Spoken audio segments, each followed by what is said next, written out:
পিছনে যে প্ল্যাটফর্মটা দেখতেছেন এটা হচ্ছে জয়পুরহাট জেলার মেন রেল স্টেশনের মেন প্ল্যাটফর্ম। আর এই প্ল্যাটফর্মের ভিতর দিয়ে আপনাকে কিন্তু জয়পুরহাট যদি রেলে আপনারা যেতে চান তাহলে এই যে সদর দরজাটা, এই দরজাটা ব্যবহার করতে হবে। আর এই দরজাটা ভিতরেই কিন্তু রেল স্টেশনের প্ল্যাটফর্মটা। আমি আপনাদেরকে ভিতরে গিয়ে দেখাবো জয়পুরহাট জেলার শহরের মধ্যে যে একটা বড় রেল স্টেশন বা প্ল্যাটফর্ম আছে, সেই প্ল্যাটফর্মটা কত বড় এবং জানানোর চেষ্টা করব জয়পুরহাট জেলা শহর থেকে বাংলাদেশের কোন কোন পয়েন্টে রেলগুলো যায় এবং সকালে কয়টা রেল চলে, রাত্রে কয়টা চলে এবং ঢাকা থেকে কোন টাইমে রেলগুলা প্রতিনিয়ত এই জয়পুরহাট জেলায় আসে। ঢাকা থেকে ট্রেনে আসতে চাই জয়পুরহাট, সেক্ষেত্রে আপনার খরচ হবে সরকারি সকল ভ্যাট নিয়ে 540-540 টাকার মতন ট্রেন ভাড়া লাগে। আর যদি আপনি আর আমার পিছনে যদি আপনাদেরকে দেখাই, ওই যে আমার পিছনের সাইডটা ওটা হচ্ছে জয়পুরহাট রেল স্টেশনের মেন প্ল্যাটফর্ম। তো এই মেন প্ল্যাটফর্মের দিকে যাব আর আপনাদেরকে প্ল্যাটফর্মটা অবশ্যই ঘুরে দেখাবো। আর যে পয়েন্টটা আছি এখান থেকে যদি ঢাকার মেন দূরত্ব হচ্ছে 241 কিলোমিটার।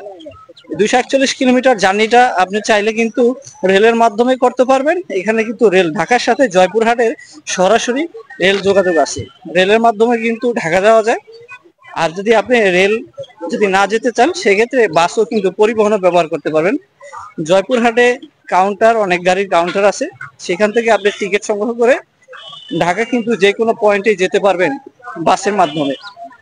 আর যারা বাস জার্নি করতে চাচ্ছেন না সেক্ষেত্রে রেলের মাধ্যমে কিন্তু যেতে পারবেন। আর সামনেই একটু সামনেই আগেলে জয়পুরহাট জেলার এটা হচ্ছে মেন প্ল্যাটফর্ম, একটা বেসমেন্ট হয়েছে, এখান থেকে শুরু বেসমেন্টটা একবারে শেষ প্রান্ত পর্যন্ত। এইখানে কিন্তু আপনি সকালে এবং রাতে নাইট কোচ বিভিন্ন ট্রেন আসে, সেই ট্রেন যোগের মাধ্যমে আপনি ঢাকা থেকে জয়পুরহাট, নওগাঁ, রাজশাহী, বগুড়া, উত্তরবঙ্গের বিভিন্ন জেলা বা উপজেলায় কিন্তু রেলের মাধ্যমে আপনারা যেতে পারবেন।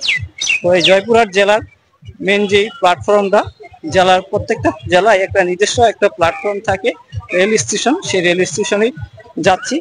তো এইখানে অসংখ্য লোক আছে, আমি যদি আপনাদেরকে দেখাই, যেহেতু আজকে শুক্রবার থাকার কারণে সবার একটা নির্দিষ্ট একটা দিন বা ছুটির দিন, এজন্য সবাই কি করছে রেল স্টেশনটাকে ভ্রমণ পার্ক হিসাবে তারা বেছে নিছে।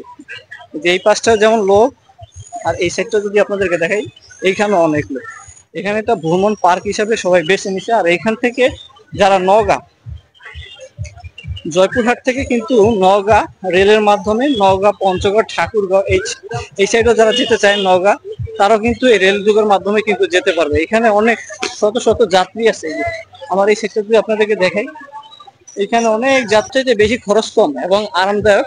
যারা রেলে ভ্রমণ করে তারা হয়তো বা জানে। তো